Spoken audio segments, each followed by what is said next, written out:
நல்லாதான் இருக்கு, எங்களுக்கெல்லாம் பிடிச்சிருக்கு. அந்த புள்ள வந்து நின்னுது, ஜெயிச்சது எல்லாம் எங்களுக்கு சந்தோஷமா இருக்கு, ரொம்ப சந்தோஷமா இருக்கு. இப்போ அவர் பண்ணல செய்யலாம்னாக்கா செய்யறதுக்கு டைம் கொடுங்க. இப்பதானே வந்திருக்கிறாரு, இன்னும் ஒரு 5 வருஷம் ஆளட்டும். ஆனதுக்கு அப்புறமேட்டு இந்த கொஸ்டின் பண்ணுங்க. அவர் ஏன் செய்யலாம்னாக்கா அப்ப நீங்க என்ன சொல்றீங்களோ அதை நாங்க ஏத்துப்போம். இப்போதைக்கு பார்க்கும்போது முன்னாடி இருந்த ஆட்சியோட இப்ப பரவாயில்லன்னு தான் சொல்லலாம். போலீஸோட அராஜகம்லாம் கொஞ்சம் கம்மியா இருக்கு. அது மட்டும் இல்லாம நிறைய இனிஷியேட்டிவ்ஸ் புதுசா எடுத்துட்டு வராங்க. இதுக்கு முன்னாடி 5 இயர்ஸ் இருந்தப்ப அவ்வளோ ஒன்றும் இருந்த மாதிரி தெரியல. பட் இப்போ ஏதோ புதுசு கொஞ்சம் இப்பதான் வந்திருக்காங்க. கொஞ்சம் டைம் கொடுத்தா நல்லா இருக்குமேன்னு தோணுது. விஜய் தான் சூப்பர் ஸ்டார். எல்லா வயசு பசங்களே போதும், காலேஜ் பசங்க லேடிஸே போதும், ஆம்பளை கூட போட தேவையில்லை. 189 ஒயின் ஷாப்பு மூட்டாப்புல, கஞ்சா ஒய்ப்பு கம்மி, ஊசி ஒய்ப்பு கம்மி, எல்லாமே இப்போ எவ்வளோ மக்கள் இதுவாகுது. அவரு செஞ்சது எல்லாமே பிடிச்சிருக்கு. இதுக்கு முன்னாடி இருந்த ஆட்சியோடையும் இப்போ வித்தியாசமா செய்ததெல்லாம் பிடிச்சிருக்கு. ஃபேக் நியூஸா தான் வருது. நான் நிறைய எங்க பார்த்தாலும் ஃபேக் நியூஸ். எது உண்மை எது பொய்னே தெரியாத அளவுக்கு இன்டர்நெட்டை முழுக்க ஆக்கிரமிச்சு வச்சிருக்காங்க. இப்ப பாத்தீங்கன்னா லேட்டஸ்டா கூட ஒரு நியூஸ் வந்துச்சு. இந்த மாதிரி ஹாஸ்பிட்டல்ல வந்து பேஷண்ட் இறந்துட்டாங்கன்னா விஜய் வந்து இந்த மாதிரி அவங்களோட ஃபீஸ் கட்ட வேணாம் ஹாஸ்பிட்டலுக்கு அப்படின்னு சொல்லி நார்த் இந்தியா மீடியா முழுக்க ஒரு ஃபேக் நியூஸ் பரவிட்டு இருக்கு. இது வந்து இந்தியா டுடேவே வந்து அட்ரஸ் பண்ணி இப்படி ஒரு நடக்கல பொய்ன்னு சொல்லியிருக்காங்க. ஓகே, இது எல்லாமே பண்ற அப்படின்னு தான் சொல்றாங்களே தவிர எதுவும் அந்த ஃபீல்டு ஒர்க் எதுவும் அவங்க பண்ணல. ஓகே, ஆட்சி வந்தா எல்லாம் மாற்ற போட அப்படின்னு சொன்னாங்க. பட் ஒரு 2 மாசம் ஆச்சு, அதுக்கான அந்த ஒரு சின்ன ஸ்டெப்பு கூட அவங்க என்ன எடுத்து வைக்கல. அதுதான் உண்மையான ஒரு விஷயம். அது கண்டிப்பா கொஞ்சம் சீக்கிரம் தான் கொஞ்சம் பெட்டரா இருக்கும்னு தோணுது. மாற்றம் வந்து எங்கேயும் லஞ்சம் இல்லை, பெருசாக இந்த இடத்துலையும் ஊழல் இல்லாமல் இருக்குது.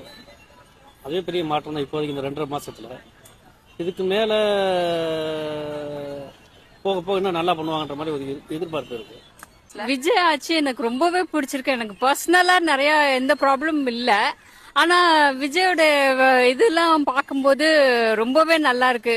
இப்போ மகளிருக்குன்ட்டு பண்ற சப்போர்ட், பஸ், இப்போ நாங்க பஸ்ல எல்லாம் போனா ஃப்ரீயா போறது நல்லா போயிட்டு இருக்கு. எல்லா இடத்துக்கும் இன்ஸ்பெக்ஷன் போறாரு.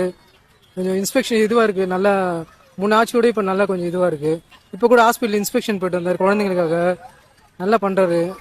இன்னும் ஒரு 5 வருஷத்துக்கு அவர் தான் கண்டிப்பா இருப்பாரு. யாரால எதுவும் பண்ண முடியாது, அவர் தான் சிஎம். அவரோட ஆட்சி வந்து பாத்தீங்கன்னா இந்த 2 மாசத்துல நல்ல விதமா தான் போய்கிட்டு இருக்குது. பட் எதிர்கட்சிகள் யாரும் வந்து அவர் ஒழுங்கா செயல்பட விட மாட்டாங்க. எல்லா விஷயத்திலுமே அவர்கிட்ட வந்து குற்றத்தை தான் கண்டுபிடிக்கிறாங்களே தவிர்த்து அதுக்கு எந்த ஒரு சொல்யூஷனும் எதுவுமே யாரும் கொடுக்க மாட்டாங்க. எப்படி இருந்தது இன்னைக்கு முதல்வரோட ஸ்பீச்? தளபதியை வந்து வேற லெவல். தளபதியை சிஎம்மா பார்த்ததுல ரொம்ப பெருமையா இருக்கு. ஏதோ ஒண்ணு பெருசா அச்சீவ் பண்ண மாதிரி இருக்கு.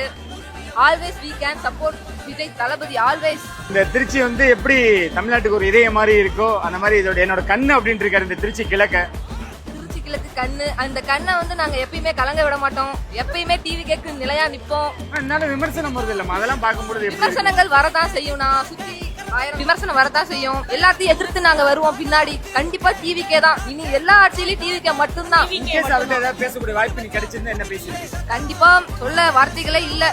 என்ன பேசுறது? பார்த்ததே ரொம்ப சந்தோஷம். ஆமாண்ணா, பார்த்ததே ரொம்ப சந்தோஷம்ண்ணா. அளவில்லாத சந்தோஷம். Always we always support Vijay TVK. Love you தளபதி. தகுதிக்குதா நீங்க அதுக்கு முன்னாடி 5 வருஷமா என்ன பண்ணீங்க? ஃபர்ஸ்ட் அதை ஃபர்ஸ்ட் சொல்லுங்களேன். அதுக்கு முன்னாடி 75 வருஷம் கட்சின்னு சொல்றீங்க. இந்த 5 வருஷத்துல நீங்க என்னென்ன ஊழல் பண்ணீங்க தெரியாம உட்காந்துட்டு விஜய் வந்து கேள்வி கேட்டு இருக்காங்கன்னா எனக்கு சிஎம் விஜய் வந்து கேள்வி கேட்டு இருக்காங்கன்னா எனக்கு அது சுத்தமாவே புரியல. ஒரு மாசத்துக்குள்ள இத்தனை பிரச்சனைக்கு வந்து ஒரு கட்சிக்கு வருதுன்னா அது டிவிகே கட்சிக்கு மட்டும்தான் வருது. ஏன்னா அந்த அளவுக்கு வந்து நம்ம அவரை தாக்கி பேசிட்டா நம்ம வந்து பிரபலமாயிருவோம் நினைச்சிட்டு நிறைய பேர் இந்த ஜூலி முத கொண்டு இந்த மீசை முத கொண்டு எல்லாருமே உட்காந்து பேசிட்டு தான் இருக்காங்க. இதை தாண்டி வந்து நம்ம மக்களுக்கு நல்லது பண்ணணும்னு எவனுமே யோசிக்கவே மாட்டேங்கிறாங்க. அதுதான் இங்க பிரச்சனையா இருக்கு.